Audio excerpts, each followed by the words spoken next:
Welcome back to Bitcoin Generations. This is Bodie, and I am here with Daniel today, and we are discussing all kinds of things about Bitcoin that baby boomers want to know, and that's the focus of our channel is to reach out to baby boomers and new Bitcoiners to teach them about Bitcoin and all the things that you want to know about. So, Daniel, welcome, and tell us a little bit about yourself, Daniel. So I am a member of the Living in the Future community with Bodie. And what did we meet, Bodie? It's more than a year ago, I think. You know, we're two of the old timers in that community. Yeah. Probably you guys want to know how I came to Bitcoin, and I'm pretty new. I mean, I first started getting serious and learning about Bitcoin in 2021. I think the first time I ever dipped my toe in and purchased Bitcoin was in 2022, right? So I don't have a lot of Bitcoin. The small amount I have is very important to me, and I'm totally serious about keeping it safe. You know what I mean? And Yes. so this is a good topic of conversation. 100%. I have a thesis about Bitcoin that people don't really get into Bitcoin unless they've seen behind the curtain about some other thing. And for me, that was about health, because I've always been really skeptical about kind of mainstream medicine.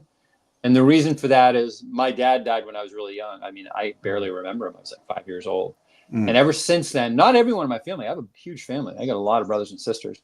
But for me, that affected me some way, that I always was that guy who was, thought about alternative medicine and this, that, and the other. And I've studied it enough to look behind the curtain. And for me, it's obvious that it's a racket. You know, that's what I think of it as. And I said, if that's a racket, and I know that there's another way to be healthy without popping pills and, having surgery and doing all that kind of stuff, that most people would just, yeah, sure, that's for me. I have high blood pressure, give me a pill. That there was other things that probably were the same way, right? Yeah. And I never even thought about Bitcoin or financial stuff until, like I said, probably 5 years ago. And I can tell you that story if you want. But when I looked into it, because I was able to look at the health system and how crazy it is, and I say the enormity of it, in other words, how bad it is and how big the badness is, I was able to take that same look at the financial system and not turn away. And I think a lot of people, like I have smart friends who are boomers like you and I, and they're so smart. I mean, I know people who are millionaires, right? But they can't look at the system and just, it's too much for them to say everything is messed up. They still vote Democrat or vote Republican wholehearted,ly, like, oh yeah, we're going to fix the system through They got a lot invested in the existing system then. They do. But everyone our age has a lot invested in the current system, I think, right? Oh, 100%.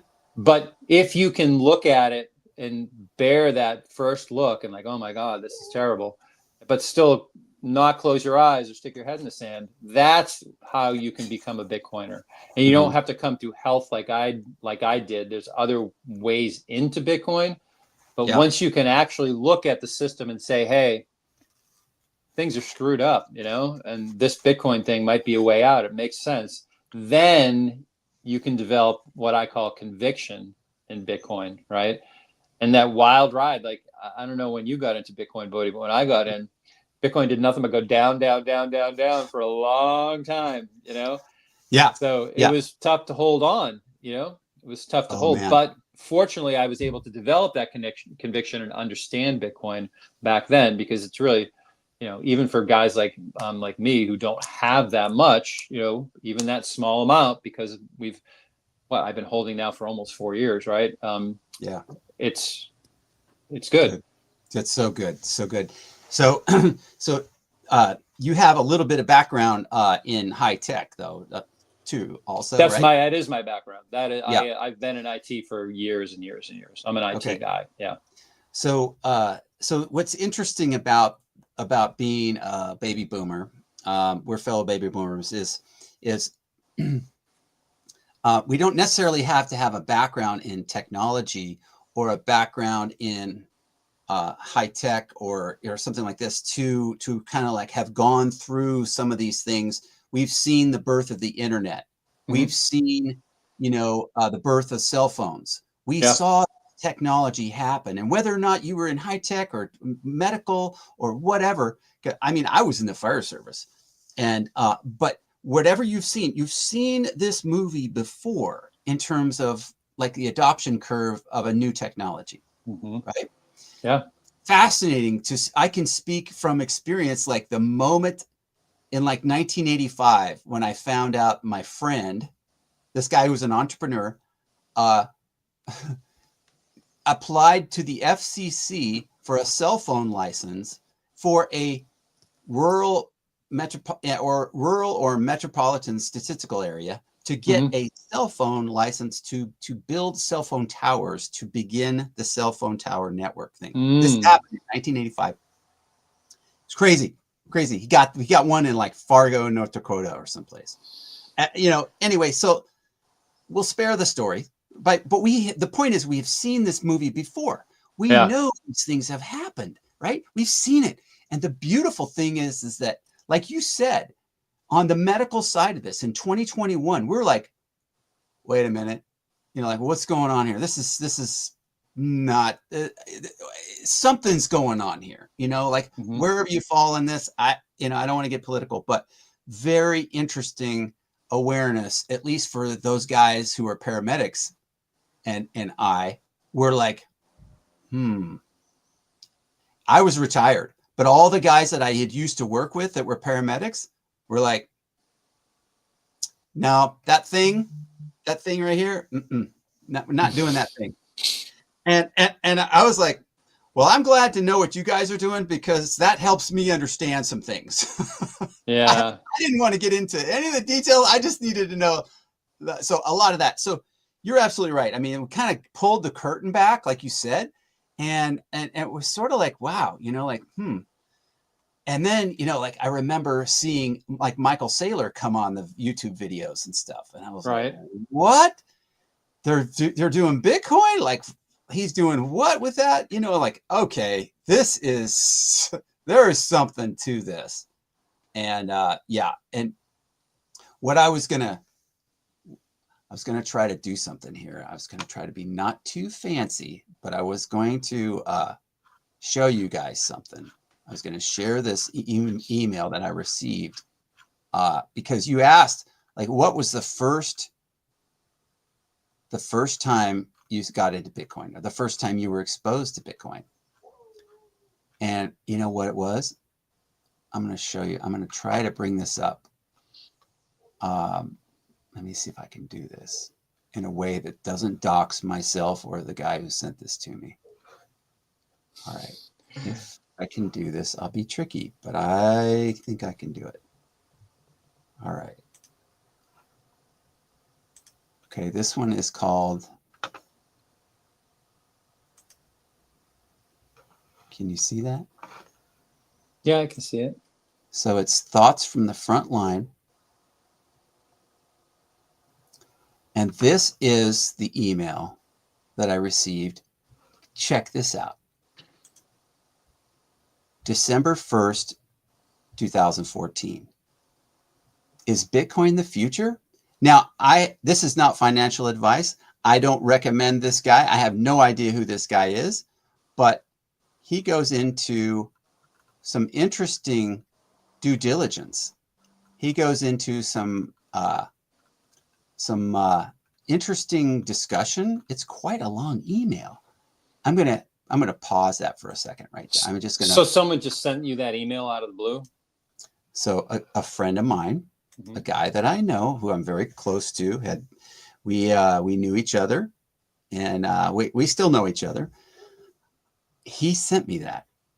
I had retired in 2009, and I was on my farm building my house, busy with all my kids. All my money was going into building this house, and I was not in a position. I was not in a position to take advantage of that. And I think on the day you can look at that, first week in December 2014, what the price was at Bitcoin. I don't have that right now, but I think it was in the $400 range. Like, I don't tell you that story to make you like cringe or anything, or make myself sick. I thought about it. I was like, well, yeah, I didn't have a chance to really do the diligence that I wish I had done, but it's but okay. even if you put $400 into Bitcoin, or 4,000 for that matter, would you have had the conviction to hold it? I mean, would you have known how to do it? Because back then, I actually knew about Bitcoin from the very beginning, because you said, I was a tech guy. So literally I would follow, I don't know if you remember Slashdot. It was a website where all kinds of geeks hung out and talked about new technology. Wow. And one of the things that, when Satoshi Nakamoto released the Bitcoin white paper, those were the kind of nerds and cypherpunks and people like that who were interested. And I actually had a guy I worked with at the time who would mine Bitcoin on his work laptop, and I was like, oh, that's pretty interesting. But here's the thing, Bodhi, even for a guy like me back then, there was a technical hurdle to jump over in order to mine Bitcoin and to hold Bitcoin and to do all those other kind of things. And for crying out loud, back then, the place where you went to buy Bitcoin, which you couldn't just buy with dollars, was called Magic the Gathering Online Exchange. So these are all like, these people who collected Magic the Gathering. There's nothing wrong with that. One of my brothers has a huge collection of Magic the Gathering cards. But these are like theater kids, these are like, fantasy guys. These are, cypherpunks and tech nerds, you know what I mean?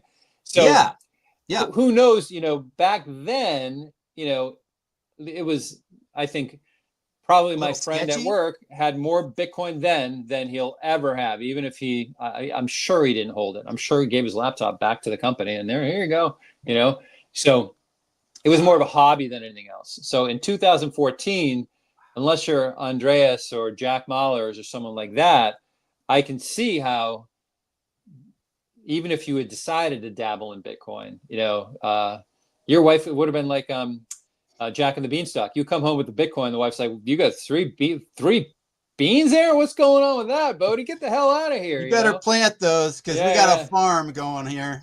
Yeah. So I think, it doesn't matter when you come to Bitcoin. It's still early. It's still so early, That's it. You have to have conviction about it. So develop that conviction. If you're a boomer who's our age, you have a lot of different options. You could, if you have a big house, your kids are all moved out, you have an option of selling that house and buying Bitcoin, right? I wouldn't do that right away because you don't have the conviction yet, right? But that's an option. And if you sold your house and you had a bunch of equity in there, you could get a pretty good stake in Bitcoin pretty quickly, right? Now, that said, you want to have a way of securing that, and maybe we can talk about that a little bit later. But for folks our age, the good thing is you have options if you're willing. We're too comfortable, most folks our age, right? It's like, we may be the frog in the water that's getting hotter and hotter and is about to boil, but we're still pretty chill, right? And very few people are willing to say, hey, I'm going to sell my house. I'm going to get a rental that's a cheap rental or cheaper, and my partner and I, my wife and I, whatever it is, they're going to move into that, and we're going to push a little money into Bitcoin, right. Because you don't. I mean, Saylor was the one who did it for me too, Bodhi. I heard him talk about hurdle rates. It used to be the hurdle rate was 2%, and he talked about baskets of good and CPI and all those other kind of things. And I realized to myself, I had a financial advisor. They buy you, the S&P 500 index and all that other kind of stuff. And I realized, I'm like, that's just keeping even. That's not getting me ahead of the game. You know what I mean? And my wife kind of challenged me. It was before I learned about Bitcoin. She says, we're not in a great position to retire yet. And that was about 5 years ago. So, maybe a little more than that, but that's when Bitcoin became something that I thought I had to investigate, because I didn't see what great retirement options were out there otherwise. Most folks in our boat, they have a house and that's their bank account. That's really where all of their equity and their real assets are contained, right? So 100%. for That's folks our I can't, age, I'm squirming in my chair. You're telling my story, man. Keep yeah. going. Go ahead. Well, so if that's your asset and that's what you have to play with, I Yeah. understand if you don't want to jump into Bitcoin right away, but listen to Rajat Soni. Maybe you can link to his channel, in the show notes. But that dude is a savage. I met him in Vegas, and I talked to him for hours. And one of the things that he says is cash and Bitcoin is all you need, and it takes a while to get there, especially if you're a boomer like you and I, right? But Yeah. I'm starting to think he's right about that, and holding this house, even though the market's still pretty good, and because, interest rates are so high, it's kind of hard to sell right now. There's people that want to buy, especially where I live, none of the old timers like me are selling because we got our 2%, 2.5%, 30-year fixed rates. So none of us want to sell, right? But, Yeah. if I don't want to sell, maybe I could get a HELOC. And, I think Bitcoin will outpace, even now with the rates for HELOCs they're higher. Even now, you can probably, once you understand Bitcoin and once you have conviction in Bitcoin and once you have the ability to store it, sovereignly and securely, then you may want to consider, leveraging that asset you have, your house, right, to get in the Yeah. game. Yeah. You mentioned Rajat. So I put up the Rajat's channel for the Yeah, viewers here, Rajat's the man. and I'm also going to put up Maple Bitcoin also for those who haven't seen it. Um, let's take a look at Maple Bitcoin. So, you know, this is Maple Bitcoin right here. Yep. These three guys, in case you don't know who these guys, these are savages too, right here. I mean, he's a Yep. savage. This guy right here on the left, this in the orange hoodie, this is Jor. He's just solid signal every time. Forrest Hodl, he's excellent. All these three guys together make up Maple Bitcoin. They're all Canadians. Okay, so Yep. U.S. Baby boomers need to like pick up a little bit on the signal these Canadians are throwing down. That's it right there. Well, I think Canadians. I think Canada's fighting way above its weight as far as really solid Bitcoiners. Those three guys are really good examples, and I think it's because the water's starting to boil there, right? So people really are feeling the pain in Canada. Not quite as bad here in the U.S. yet, but they're really feeling the pain with their. The government is coming down. So people who are paying attention, they have moved down the Bitcoin rabbit hole quicker than folks in the United States. But I love that show now that you mention it, because Jor is an everyman. He's like a pleb, right? He's like a no nonsense guy. What is his catchphrase for his show? It's like clear, actionable advice Actionable about. and logical advice, Yeah, I think. yeah, that's his thing. Yep. Rajat is a savage, and he's like Mm-hmm. he's a knight, but a spreadsheet is his sword. He Well, just and if knows the financial part of it. And if yeah, so Rajat's background is a chartered financial analyst, I think, Yep. which is a very high designation. So that's I think what you mean by savage is that he's just absolutely got just Well, excellent what I mean by experience. savage with him is that I know CFAs. One of my best friends is a Canadian CFA. As a matter of fact, he was one of the people who really got me into Bitcoin. He doesn't hold a big position of Bitcoin. I mean, neither do I. But he doesn't recommend Bitcoin to any of his clients, right? And there's reasons for that, right? They make every quarter they make a rake off of their clients as far as the money they have under management, right?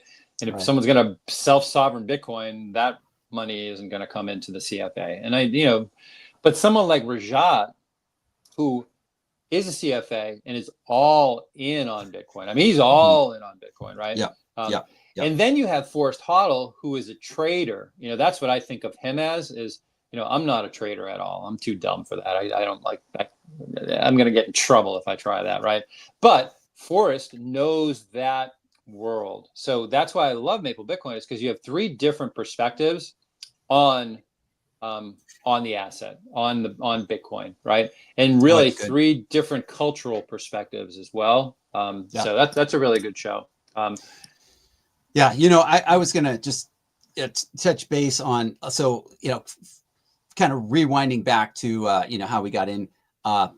Yeah, I bought some crypto, right? Crypto. I bought some crypto, Everybody starts with crypto voting. No one goes right you know, into Bitcoin. and it was great about being in the living in the future community is that I find out that, oh, I'm not alone. Actually, you know, I got kind of like the wrong idea, and all these other people I'm in here with are saying the same thing. They got the wrong idea too, and then they finally figured out that, oh, there's only one, and there is no second best, right? There's the first one, and that's secured by the nodes, and it's got the, you know, it's just 100%.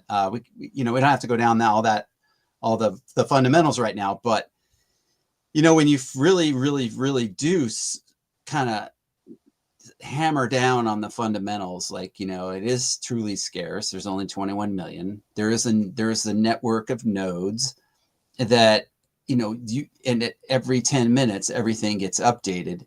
And, you know, you go all the way back to the Genesis block. That's the only block it was the very first block, but that's the only block that doesn't have anything to tie back to.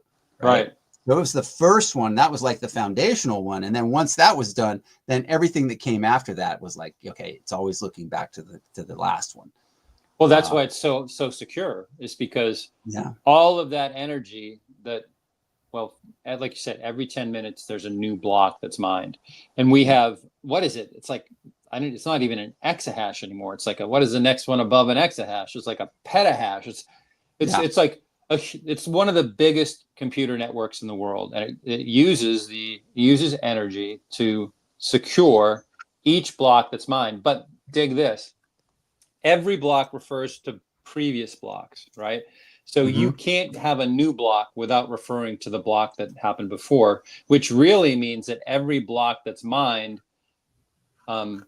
refers to the whole blockchain, all the way back to that Genesis block, which is why it's impossible to forge or to break the Bitcoin network. You know, you have all that energy that's all over the world, and Bitcoin it's not a bug using all that energy. That's a feature of Bitcoin, right? So yeah, and I'm just showing here. Keep talking. I'm just showing the audience the mempool.space, and we're going to go down here, scroll down, and show the So the way Bitcoin works is that energy, right? You have to use the energy to win a block, you know, because that's how you win a block. You basically you have to you have to build a block that's a valid block, right? And in order to do that, one of the things you have to do is have a certain hash in order to make it valid, right? And it's like, you know, there's a lot of energy that has to go into that. And the cool thing about Bitcoin and energy is that the way Bitcoin works is all of this stranded energy all over the world. Like I live near Quebec, and there's a ton of energy up there, hydropower, right? Okay. And a lot of that energy is dissipated when it's transmitted from the middle of nowhere in Quebec at a hydro dam to Montreal or to New England or to wherever it is they're selling it. Same thing with Columbia River Basin. In Vegas, I met a couple of guys who worked in mining out there. And Columbia River Basin is pretty far from everything. I mean, it goes through Seattle, right, or near Seattle, but to get the energy from those dams, even to somewhere close like Seattle or Coeur d'Alene or any of those towns, Portland, it's still a pretty long haul, right?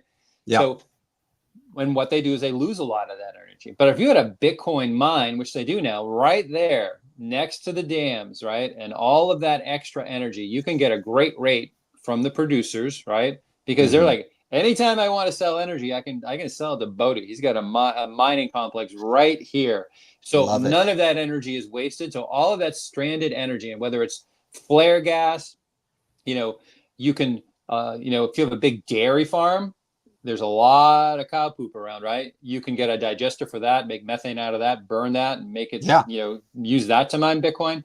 Yeah. Anywhere where there's stranded energy, and energy transmission is really inefficient. So if you build a plant and you have a customer like a Bitcoin mine, you can, it really makes the grid a lot more secure and manageable, you know? So Bitcoin has done that. I've told you this story, Bodhi, but I'm going to tell it now. Yeah. We're just going all over the place. I know we are. We're going to get to security and safety, but we'll get keep to going. It. We'll get to That's it. all right. Have you ever seen that documentary about when they reintroduced wolves into Yellowstone? you seen that one? Oh, I think, you know what? I know a guy who lives near Yellowstone, so I don't think I think I heard the story from him, but I haven't seen the documentary. So Yellowstone is a natural area, you know, but what people don't know about it is that there's, other than grizzly bears, there was really no apex predators in Yellowstone. Maybe some big birds like, you know, eagles, but the wolf, that was part of the wolf's territory, right?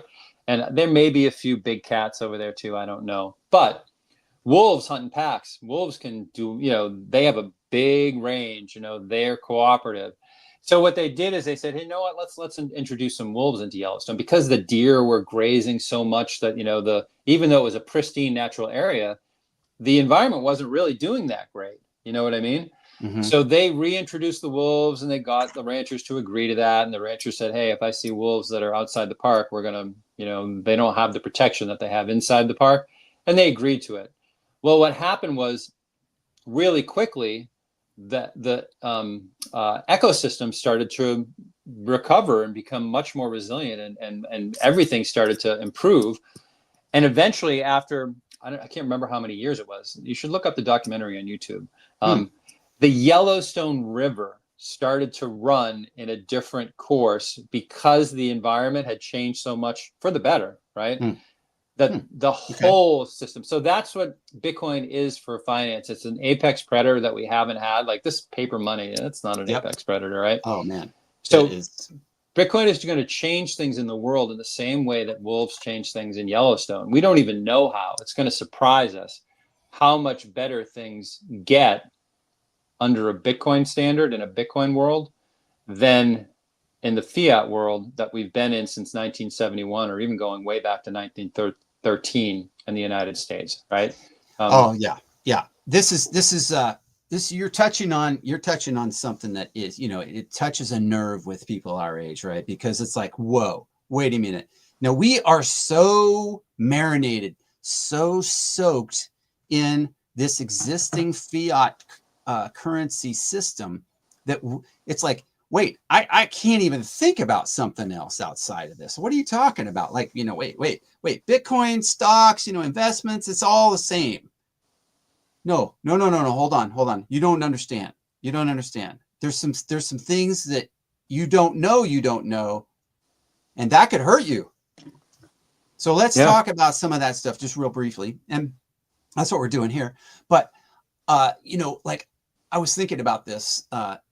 It's so important to remember that, like, you just, if you don't know about something, that's one thing. But if you have no idea that you don't even know about something, that's like, okay.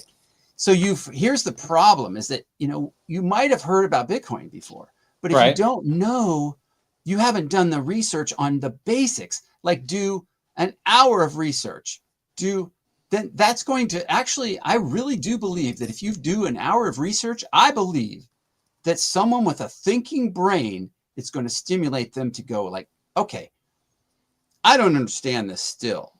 Now what? Do you just leave it there? Or do you go, I don't understand this still. I want to know, like, why is it that I don't understand this still? Yeah. Because I'm a smart person. Or like I have common sense. I've seen a few things. I've seen the birth of the internet and the cell phone and all this other stuff, but I should be able to understand something, you know, like, let me do 10 hours of research. Okay. Because there's a lot that depends on it. There could be a lot at stake. And I'm telling you, and Daniel is telling you, that there is a heck of a lot at stake, right? Like, why do we call this the Bitcoin Generations channel? It's because there are generations coming behind you that are dependent on you to preserve your wealth for them. Yes. Your fiat currency is going downhill fast. It's a melting ice cube in your hand. If you can't see that by the high prices, then you're not looking hard enough. So Daniel and I are encouraging you. I don't know. I wouldn't say pleading with you. It's like, hey, if you don't get it, you're not going to get it. But it's obvious to see. Okay. Your melting ice cube is not what you want to have. Just turn my camera off for a sec, buddy. No, you're fine. You're fine. I'm kind of going on a rant here, but that's okay. No, you go. Yeah, I'm following. it's the kind of thing where it's like, why would I? I mean, like I got other things to do. Believe me, I've got a lot of things on my plate. I got other things to do than to, start a YouTube channel and go like, hey, check out this Bitcoin stuff. It's like, no, it's really, it's common sense to want to preserve your wealth for your family. Oh yeah. If you're, Or for just for yourself and your own retirement, at least, right? well, yeah, but I mean, if you're not seeing it that way, you don't see enough of the problem, then you might not save it. So how do you get through to people who are our age, right? Right. Who need a position in Bitcoin, but have no clue? What's your approach with them, Bodhi? Well, my approach is to ask them questions, right? I ask them questions like, hey, tell me how it's going. What, how are you, what do you, I ask questions because I don't know. There's a whole lot of stuff I don't know. Now I've done my research on, other assets that people put money in. Heck, I've got my own experience with putting money in stuff that I have seen. I have been through difficult situations. I've shared on this channel before about my own, my own situation that I had in Las Vegas and how I ended up, having to get a short sale on my house. It's like I went through the housing bubble in Vegas right at the exactly wrong time. Yeah. Right. I've lost more money than a lot of people have ever saved. I mean, it's like, I am not proud of that. It's hard. But I come to you as somebody who has been there, done that, got the t-shirt, got the sweatshirt, got the sweat stains and the scars from it. And I'm taking that stuff off, took a shower, and now I'm saying, look, you don't have to do what I did. I mean, it sounds like people wouldn't want to do that if they don't have to, right? No, you don't want to do that. Trust me, I've been there, done that, and you don't want to do that. Okay. So where am I going with this? Where I'm going with it is, and I haven't had enough coffee or chocolate today. So I could use another cup of coffee. So if my wife or my daughter's listening, maybe they'll bring me a nice big cup of Joe. But the point is, like you hear this all the time, right?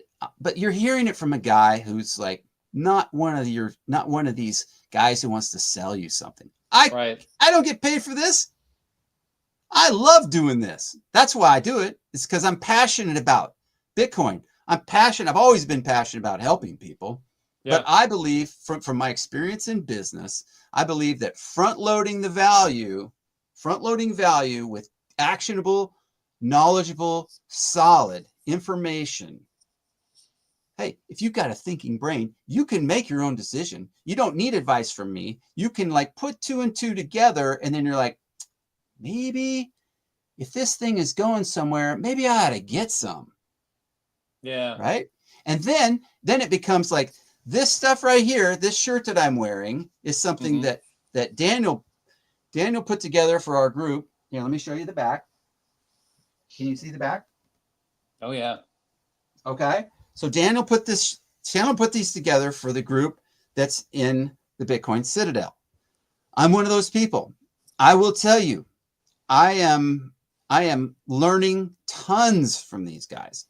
And if you're at all living in the future, if you're all interested in Bitcoin, you're going to want some help. It's kind of like, I would say, if you're learning how to drive, you don't want to be in the driver's seat by yourself if you're just learning. Yeah. If you're just learning, even if it's just the first time you've ever done a transaction in Bitcoin, you want somebody sitting in that passenger seat next to you. And that's where, and I am unabashedly have no problem shilling this Bitcoin Citadel because it is some of the best people I know in Bitcoin are in there and helping people. Okay. Yeah. Daniel is one of these people. That's why I think for me, without and I had to pay a lot of money for Unchained support, right? Like when I moved my IRA over, I think I told you this story. That was my first big thing in Bitcoin. Maybe I should tell that story. So, 2022, I had a financial analyst, running. I had an IRA from all the years that I've worked, right? And I decided, because I listened to Saylor, I had my conviction. I was fully on board with Bitcoin, but I didn't have many assets other than this darn IRA, right?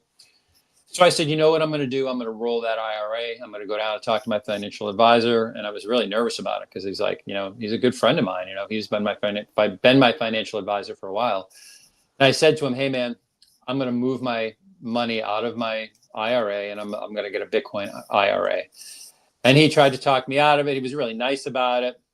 And it cost, I think I paid $2,000 for the concierge service at Unchained, right? But Unchained was the only game in town that if you wanted to hold your own multi-sig setup and have your own, not your keys, not your coins, that was the way to do it with your IRA. Now there's other options, but that was the only game in town. Okay. And I didn't even know anything. I hadn't even had a wallet yet, Bodie. You know what I mean? So I didn't have any Bitcoin. Why would I have a wallet, right? Okay. So I did it and got the multi-sig set up. And on one of the keys, one of the devices, I only wrote down 11 words. I didn't write down 12. So that Bitcoin would have been gone, right? But fortunately, I had, it was a 2 of 3 multi-sig, and Unchained had one of those keys. So we were able to rebuild my second key, right? So now I'm all set.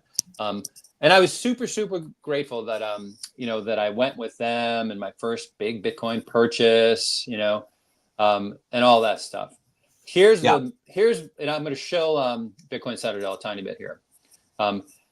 A lot of people who are going to watch this video are going to be in the same position that I was. They have heard Saylor talk. They have a conviction for Bitcoin. They know it's the right thing to do, right? But, and I think buying a little bit of Bitcoin on an exchange, and I would say maybe River is a good exchange. Strike might be a good exchange. Bitcoin, if you're in Canada, there's good ones. Buy a little bit and really work on that conviction. It's like going to the gym every day, right? Work on the conviction. So you're not going to sell when it goes down. Your brother-in-law is going to get super mad at you if you tell him to buy Bitcoin and it goes down, right? But you don't have to be mad at yourself. It's going to, it's a good investment.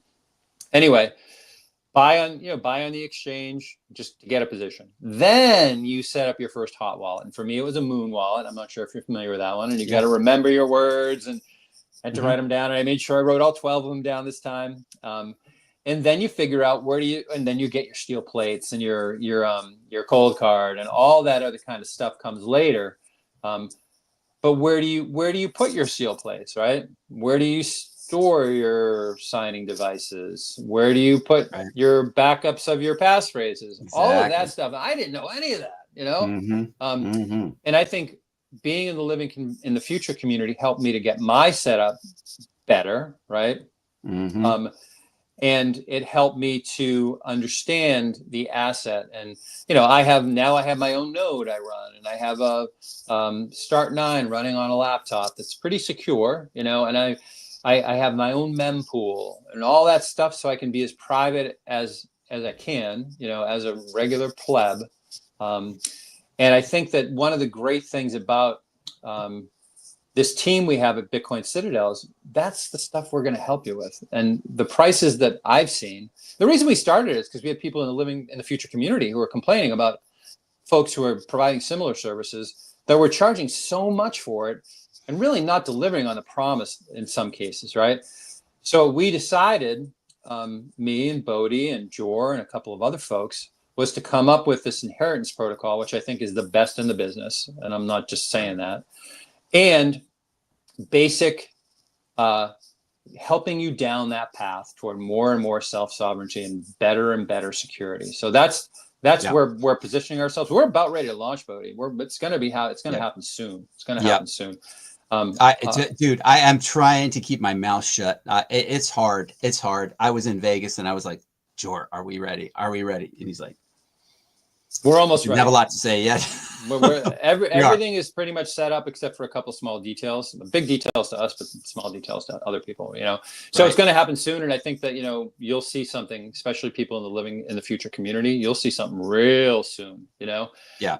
But the thing is for me, what I think, and I've gone through that whole path. I'm an IT guy. I helped Bodhi do a couple things early on, right when I first met him in Living in the Future, right? So yeah, I've done a lot of that kind of support. But what I bring to it is,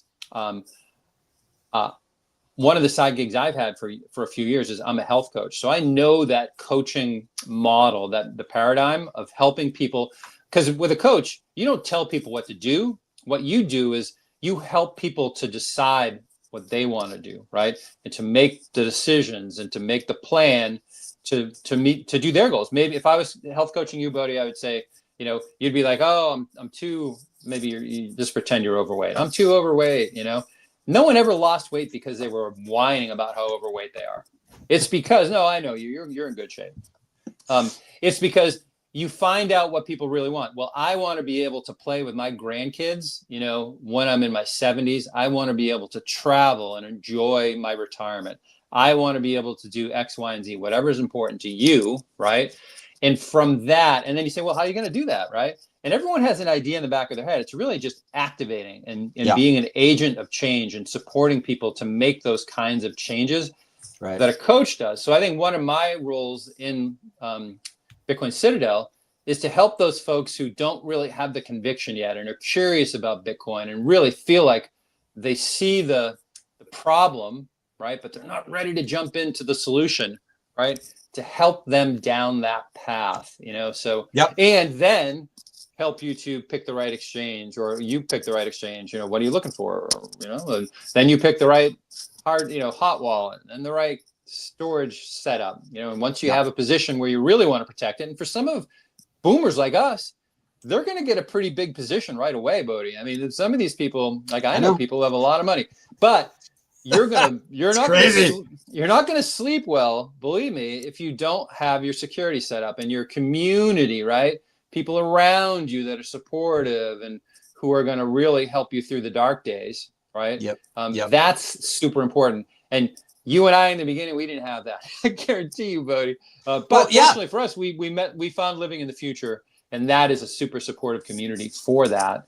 And from there, we we're spinning out this Bitcoin Citadel business to try to help folks who are kind of in the same position. And we're talking about baby boomers now, because that's what we are, right? But Living in the Future community is not just baby boomers. There's people of all stripes, that are coming into Bitcoin at their own level. I love it. It's a great community. There's a lot of really good communities out there, I'm sure. But one of the things that about any community that you would join is that you want to have some people who are in there that are very knowledgeable, very wise, and who can call out, stuff when they see it that's not accurate, and just, gently, kind of bring things, if somebody's putting some out there that's not correct, they're humble enough, if they're going to be Bitcoiners, that they're humble enough to be able to go, like, they're teachable, like, oh, I don't know that. I've learned a ton of stuff since I've been in that community. I mean, stuff I never knew. Same. Well, because you've got all these great minds together, and you've got some people that are more focused and more knowledgeable in about some areas than, like running nodes, or, like wallets, and, just you name it. All the different sub areas within Bitcoin and within sovereign computing and stuff. There are so many. It's like you talk about medicine. Let's just equate it just for a second. Let's talk about equal term of like Bitcoin and medicine. All right. You said medicine is such and such. Generically, there's all these different subdisciplines. There's all different kinds of. If you want to talk about emergency medicine, like I know about, well, so you've got like, a plethora of things to talk about in there too. Well, so Bitcoin is like that. Okay. Bitcoin is like that in a lot of different sub areas, right? So it's great to have all these different people in there. Well, one thing I want to kind of just ping on for a second is we could talk for a long time, but I really love what you were saying about your first experience with multisig with Unchained. Mm-hmm. and you've lost your part of your key, a part of your pass, or I'm sorry, terminology is important, and I want to make I sure I get my left a terms word straight. out of my passphrase when I was writing it down. Human Your error, thing. you know? Okay, would you call that also a seed phrase?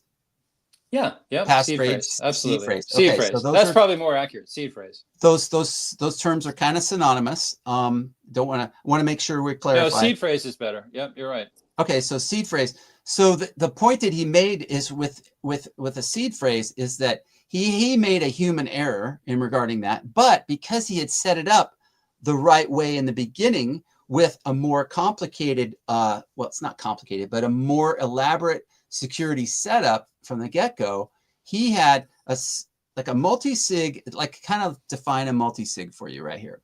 Okay, multi-sig is where you have like 3 keys. And you have like person A or organization A has first key, somebody else has the second key, and you might have the third key, right? Mm-hmm. And if it only takes 2 of 3 to unlock the Bitcoin to move it. Yep. So if you are the person who has the third key, then person A or person B can put those together, and then they can move the Bitcoin. But so he was able to put that back together and get his key back, 100% organized. So that I think that was a really good mention of like what a multi-sig is, and an implementation of it, because things happen. We're human and we make mistakes, and there's a lot of people who can screw this up easily. I mean, it's a thing that happens, and that's why we have to, like I was saying, make sure we have, that person in the passenger seat as we're driving the car the very first time. Yeah. That's what Bitcoin Citadel is here for. And they don't charge, a portion of your Bitcoin either. And it's not like this ongoing thing. It's really kind of designed like value for value, kind of like what Bitcoin is.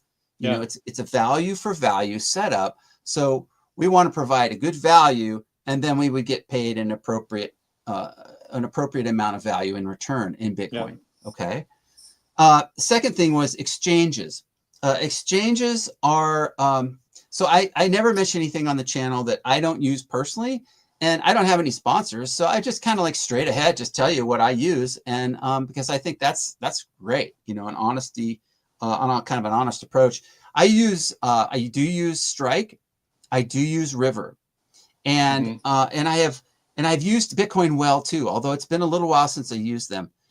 I also started, I'm just telling you straight ahead, this is what I do. I also dollar cost average my one of my direct deposits into Fold. Okay, so I'm using Fold now too.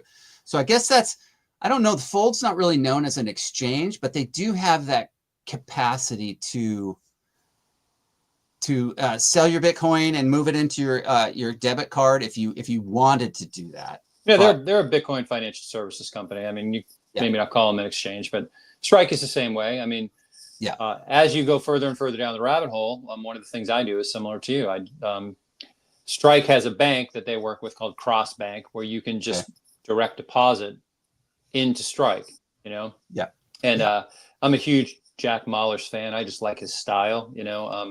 And he lives on a Bitcoin standard. I mean, he's actually going full on into a Bitcoin standard now, and that's what the new Strike loan products are.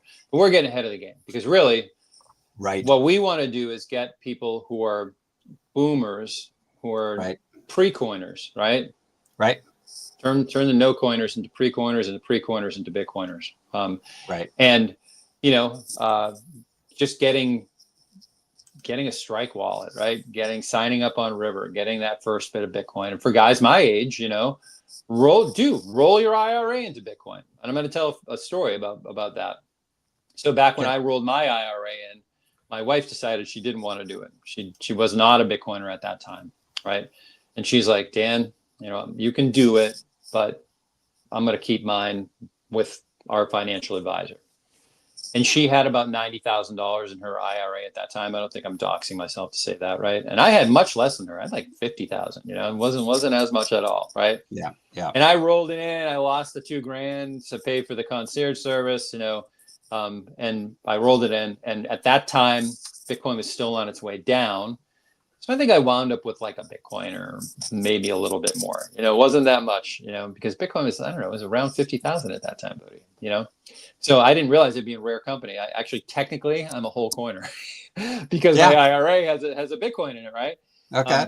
So, and that was worth like, you know, 48, 50,000 at that time. You know what I mean? Okay. My wife had me beaten. She was almost twice as much money in her IRA that I had in mine. Fast forward to today. My IRA is now worth more than $200,000, right? Because I have a Bitcoin IRA. Okay. Her IRA, which was at 89,000 at the time I rolled mine, was worth 86,000 when she decided, hey, Dan, what am I doing keeping my IRA with this financial advisor? You know, almost 4 years later, Bodhi, I need to roll mine into a Bitcoin IRA, right? So she, because they take a rake every month, whatever the percentage. So if you've got 89 grand in there, right, they're going to take a percentage of that $89,000 quarterly, right? They don't care if you make money, the stock goes up, the stock goes down, whatever, right? They care about how much money you're bringing to the table and about the cut that they're going to get month over month. And this is a guy I like. He's a good friend of mine, right? But I realized, my wife realized, really, it wasn't me, because you do what you want with your IRA.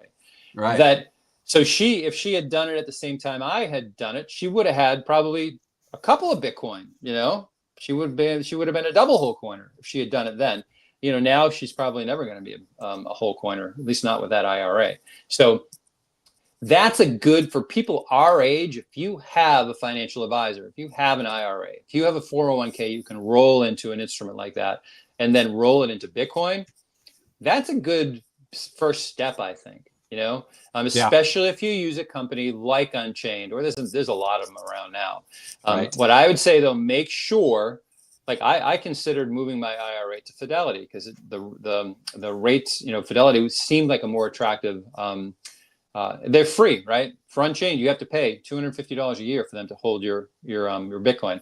But it doesn't matter how much you have. It's not like a financial advisor that's going to take a cut based on how much money you have with them, right? It doesn't go up. It's $250 flat per year, and you can get in with them.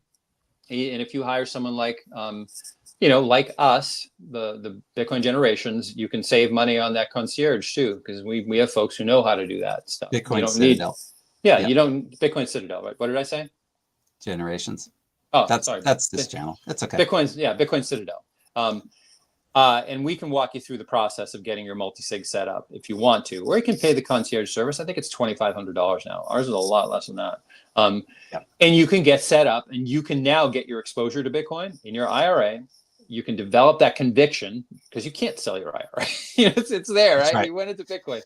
And it's a really good way to get started and get those muscles built up, you know, because it's not easy to sell it. I mean, you're gonna want to leave it in there, right? So that's a really good way to get used to multi-sig, get your vault set up at Unchained or at one of these, you know, people who provide the IRA. They have that instrument, you know, and there's a lot of them now. I like Unchained because they've been good to me, and get that going. So that's a really good entry point for people who are like I try to orange pill people all the time. I actually don't anymore because I don't want to be a bore. But for folks who already have that, you already have an IRA with your financial advisor, right? And you're like my wife, and it hasn't gained any money in the last 4 years. Believe me, that's not because, you know, that there's not an opportunity for you to make money on it. It's just because you've been investing in the wrong thing. So I gotta talk just for a second about this this thing you brought up many times today already, and that's conviction. Conviction. So conviction will only come after some study, some education, some knowledge, you know, input. And I think because if you bought Bitcoin, you're like, well, I don't know what I'm holding. You know, like, okay, I got some. So now what? You know, you don't have conviction. You need to have conviction, and so that's that to me. I think it need to start first, and I've talked to Jerry a little bit. Jerry Loves Freedom. That's another great channel you guys should check out. I don't have it to put up right here, but I was talking to Jerry about this, and he's like, no, just at first get a million sats, get a million sats. Well, that's yes, you got to have an account. You got to have. So what is that? About $1,000 now, Bodie, to get a million sats? About that, maybe a little about bit $1,000.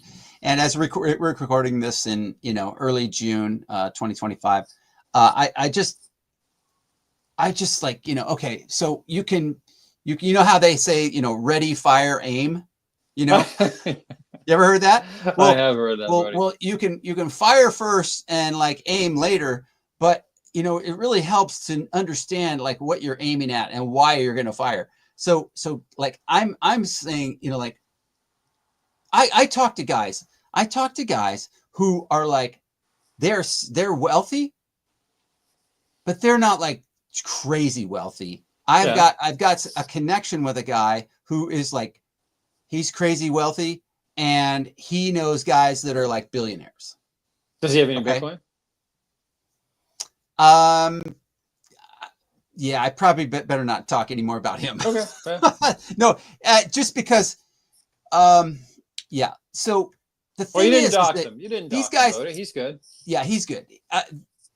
I'm working on him in a lot of different ways, but so he doesn't have Bitcoin right now. The guys who don't have, the guys who have a couple houses and some assets, they are the hardest nuts to crack. I'm like, dude, do you understand why real estate has been a good investment or a good store of value for years and years and years and years, and why it's not anymore? They're like, they don't understand that, Bodie, because they're like the frog. What do you mean? What do you mean it's not anymore? Right? They're like the frog in the water that's starting to get warm, but they're not uncomfortable yet. But that's why I just thought of it, just talking to you now. IRA, that's the thing to do. Flip your IRA into Bitcoin. And that's how you develop conviction, because it's going to be hard to move that IRA out. So if you think Bitcoin is going to go up, and I know if you're listening to this, you at least have an inkling that that's going to happen.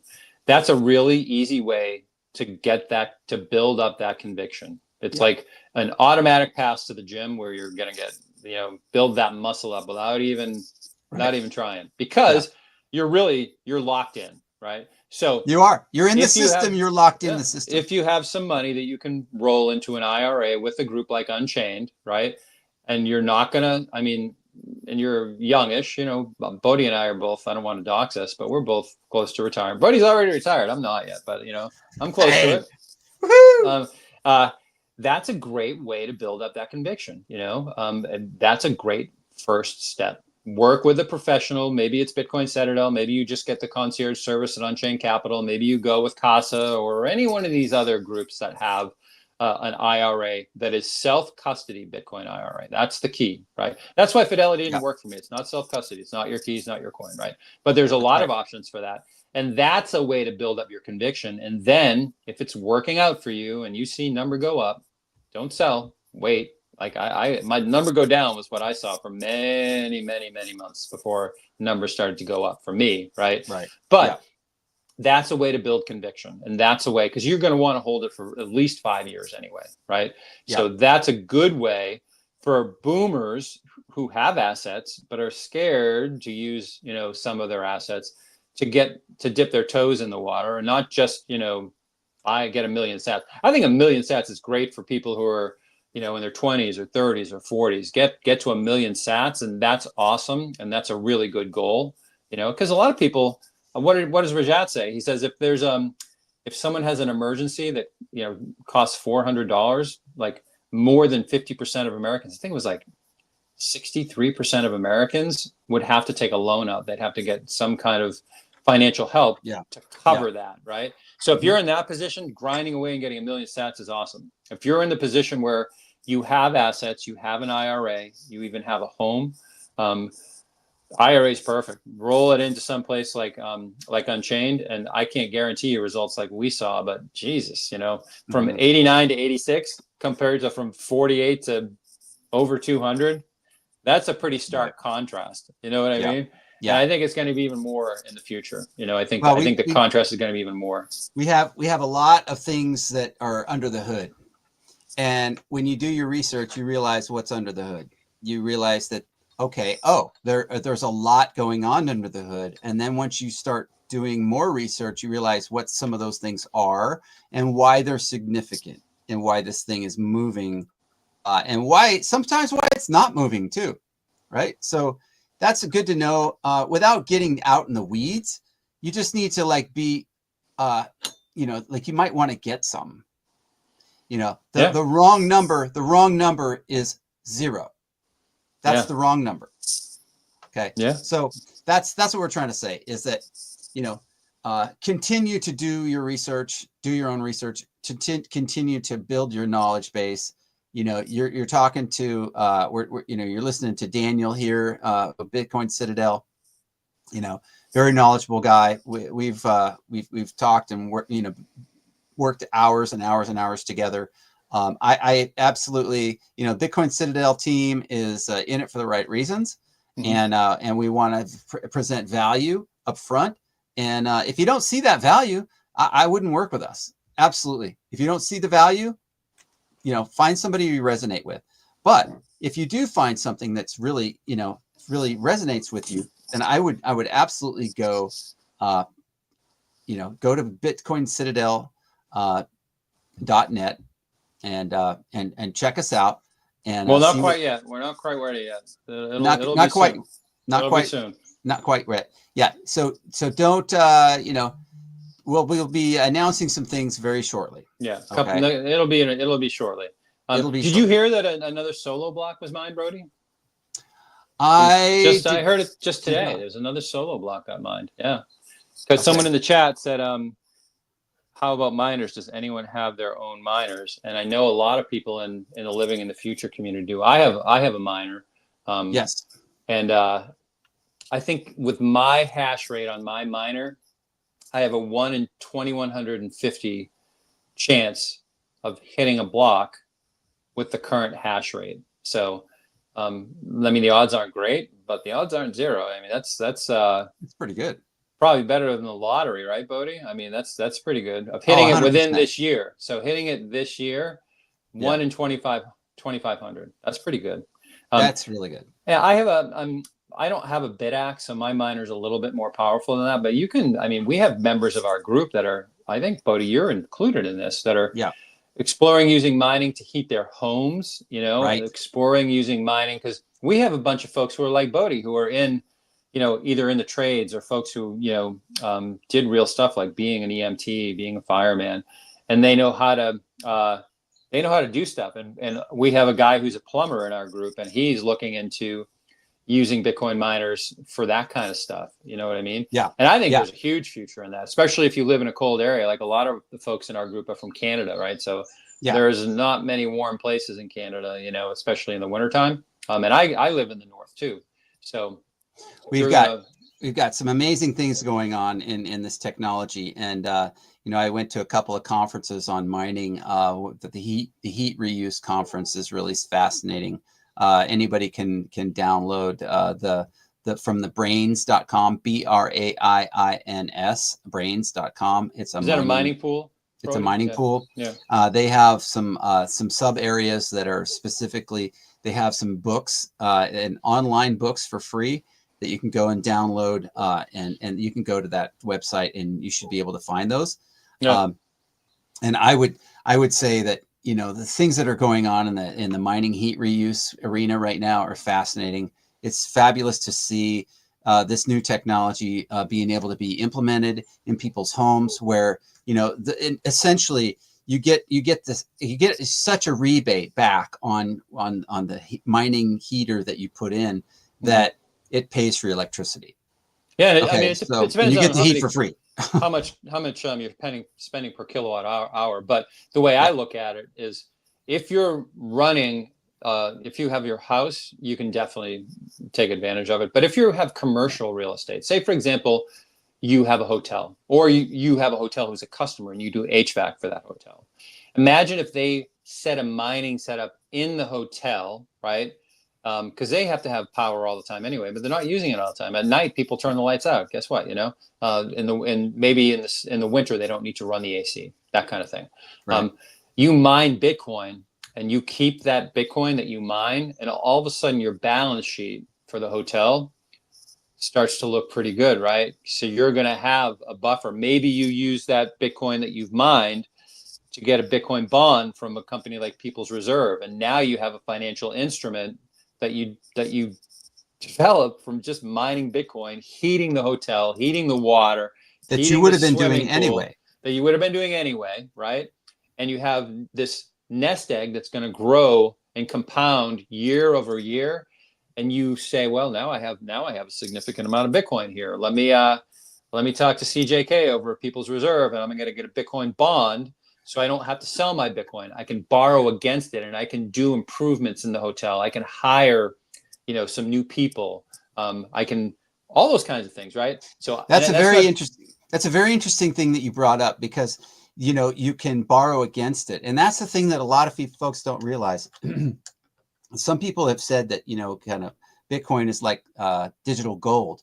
Well, it is in this fact that it's being used as collateral for loans. So you can, if you have a plan to pay back a loan, you can use it as collateral for a loan. And then when the loan is paid back, you get 100% of your Bitcoin back out of whatever signature setup it's in, which is fascinating. If you think about an asset like Bitcoin that is continuing to, right? It goes up. Yes, it is volatile. It kind of goes like this, but the general trend is to go up. So could we have a pullback?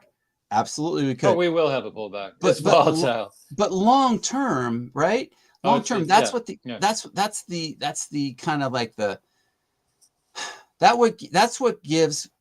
what should give businesses confidence that this is here for the long term. The thing with the loans that I want to warn people about is brand new products, and there are Bitcoin loans out there now. I don't think any of them are any good. The Bitcoin is pristine collateral, and it's getting more and more so. And when you have to pay 16% on your Bitcoin loan and you're putting Bitcoin up as collateral, that's not good. Don't do that unless you have to. If you have to, and we have actually some people in the Living in the Future community who are living on the Bitcoin standard and are really smart, and they're using those kinds of loans, because it still works if it's a 60% CAGR, compounded annual growth rate, and you're paying 15% or 16%, you can still make that work. But what I want to caution people, and I like People's Reserve. I like CJK. I'm a Jack Mahler's guy. I think Strike's loan products are going to be really great too. But know the company. Are they pure Bitcoin people, right? Be prepared. What happens if Bitcoin does drop? What is their policy on margin calls? Are you going to lose all your Bitcoin in one throw because Bitcoin went down? CJK, from what he said, is not going to do that with People's Reserve, right? So know what the terms are, because you don't want to get liquidated. You don't want to lose your Bitcoin, right? But once these products start to mature, and I'm looking forward to the People's Reserve product. I think Strike, we have a gal in our group who's going to help people to figure out how to use. What I like about the Strike loan, Brody, is you can pay it back in a monthly payment if you want, but you can also get the big boy loan where you pay off at the end of the year and you pay in one lump sum. And if Bitcoin has an up year, right, you can do the old buy, borrow, and die from a Jane Austen novel, right? And you staked $10,000 worth of Bitcoin. You took $5,000 loan.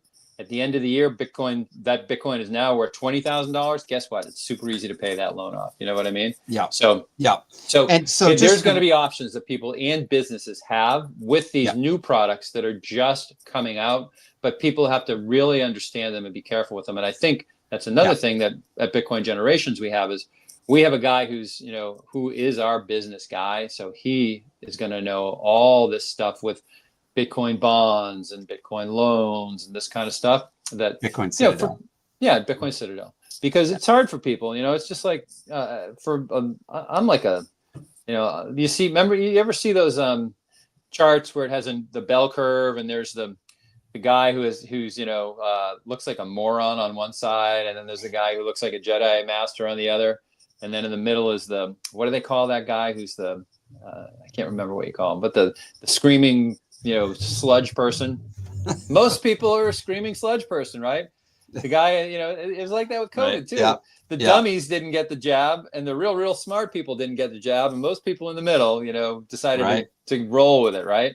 And it's the Yeah. same way with business, right? You could be super smart about a lot of things, but if you're not into business and you don't know all the information, either you're going to be that dumb guy on the sideline like me, who's all he wants to do is Yeah. is just buy and hold, or the super smart guy like some of the people at Bitcoin Citadel, like Mike and like Craig and those kind of guys, right?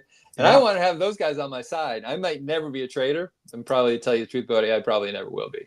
But Well, I that's do it. want those guys on my side, That's it. We don't want to so the idea is not to be trading it up and down and all around. I mean, you try to trade Bitcoin, you're just going to get wrecked. Okay, let's just tell you right now. If you think you're smarter than that, I would suspect that you're probably not. So let's not do that. Well, At least Bitcoin, the great part about it is you don't have to be smart to be a Bitcoiner. That's exactly right. If you're on Wall Street and you want to be like the smartest people in the world went to Wall Street, and then they had to get their Series 7 license, and then now you have to be a computer scientist too, just in order to try to make money.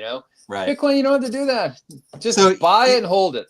So remember, we're going to full circle this back to, your family and your future generations, whoever you have in your life, you want to make sure that you have it for yourself or for your family or for your future generations that are coming. Yeah. And really, in order to do that, no matter how much you make in fiat or in Bitcoin, it depends on how long you're going to have it, right? So it's a lot easier to make it than it is to keep it and hang on to it.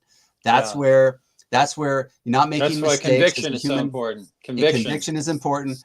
But, you could, like Buck 52,000 says, you can ask your kids how they want their inheritance, that's interesting. You might want to have some Bitcoin. He goes, Frank says, I'm sorry, everything divided by 21 million.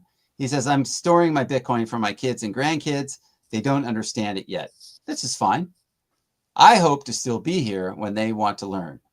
Well, the cool thing about the 21 Sats inheritance protocol that we are going to offer at Bitcoin Citadel is they don't have to know about Bitcoin. I mean, hopefully you're going to train them on how to, conviction. But the cool part about this protocol that Craig put together is it's a step-by-step list of everything that you need to do, including there's no KYC. We're never going to ask you for your seed phrases. You see, Brody, I got it right that time. That's right. That's right. We're never going to ask you for any of that stuff. As a matter of fact, if anyone ever asks you for your seed phrase, turn and run away as fast as you can, because that is not someone who has your best interest at heart.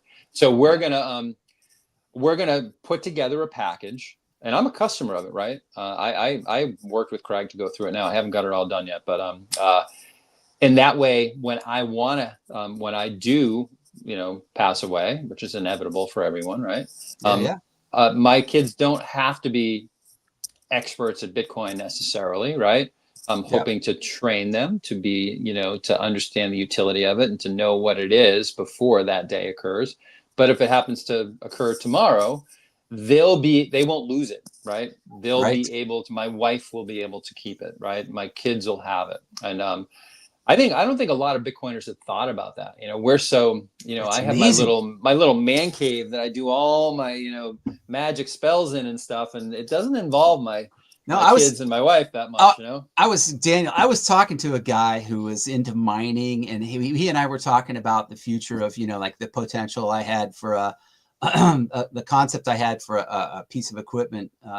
And I was telling him about Bitcoin Citadel and the 21 Sats inheritance protocol. And he goes, and I kind of unpacked it for him a little bit about how important it is to have everything kind of like dialed in, set up well ahead of time.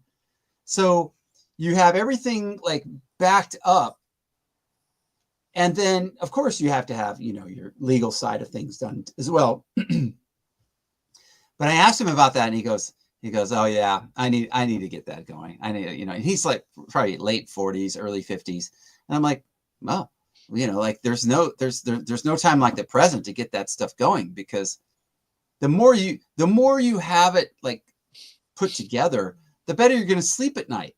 It's like, okay, if something happens, like they know, my family knows where to go. They know what to do. It's not any kind of rocket science crazy thing that, oh, we have to go to the attorney and pray that he'll translate it for us. Attorney's not going to help you. Your attorney's not going to help you. I Well, guarantee you, unless you go to a specific Bitcoin attorney, that attorney is not going to help you. Well, unless you have a relationship like this with a guy, or a gal who's an attorney, but most people don't have that, Yeah. My dad and my family, we were just kind of like, attorneys, not such a great experience with them. So our opinion isn't that high, but Right. I mean, it's kind of a necessary thing. They do provide value. And so, yeah, let's just kind of keep moving down the road here with this. Sure. We got 0 is the wrong number, above 52,000. Yeah, that is not the right number. We've got, like, 88 Sats Radio. He says, left side of the bell curve. That's where I am. That's for sure. But I haven't thought about that though, Bodhi. So I don't think that, a lot of times you see that meme and it's about IQ score. I don't really think it's like that. Because, for example, in the field of emergency medicine, right? I bet you're way over on the right side of that bell curve, right? You start out on the left, you go up, and then you come out on the right side. And a lot of people have that about some part of their life. Like, maybe you're really into bird watching, and for most things you're in the middle, but for bird watching you're like on the right side of that bell curve, right? It's like that about everything, so for me, I would say that, I was a health coach. I know a lot of things about staying healthy, right? So I'm kind of on that side of the bell curve for that, but there's a ton of things that I'm either in the middle about, which is the worst place to be, really, because then you're so susceptible to propaganda and psyops and everything, or I'm on the left side, and I think the left side in some ways is just the same as the right side. You're okay over there, right? It's when you start to get into the middle and you think you know better, like all my friends who have money and could be putting it into Bitcoin, but think they know better, right? And they won't entertain that, right?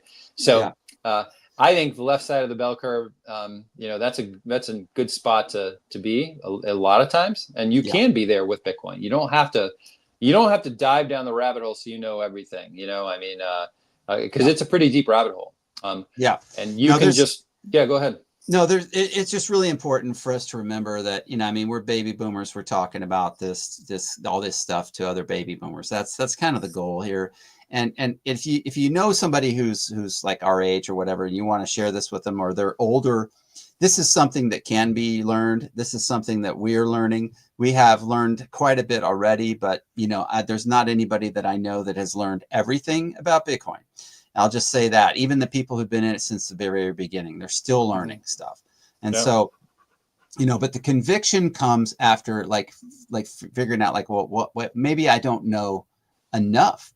And, that's the encouragement here, is to absolutely learn more. And you're going to be able to learn more, with us, going along this journey with us. Go back and read and watch some of the other videos that we have on Bitcoin Generations channel.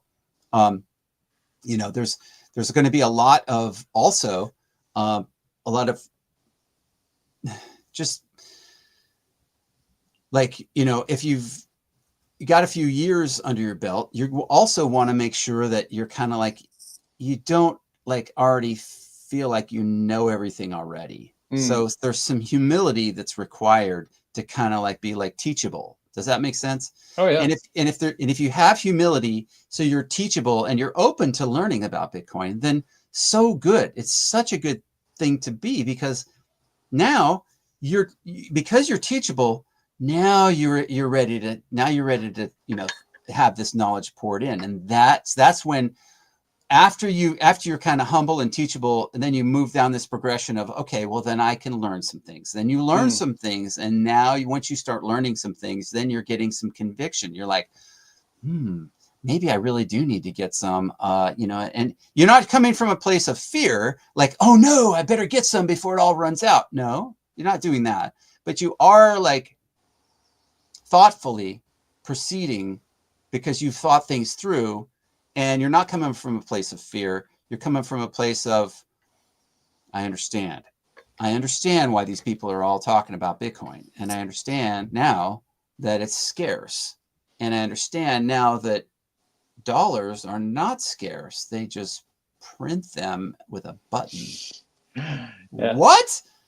Like, wait a minute. That should be like being like alarm bells from the highest mountains of the earth. And guess what? That's not going to happen because the system isn't going to say that. The system's not going to alert you to that. You need to read between the lines here, you see. This is where the thinking brain comes in. Right. So yeah. So I just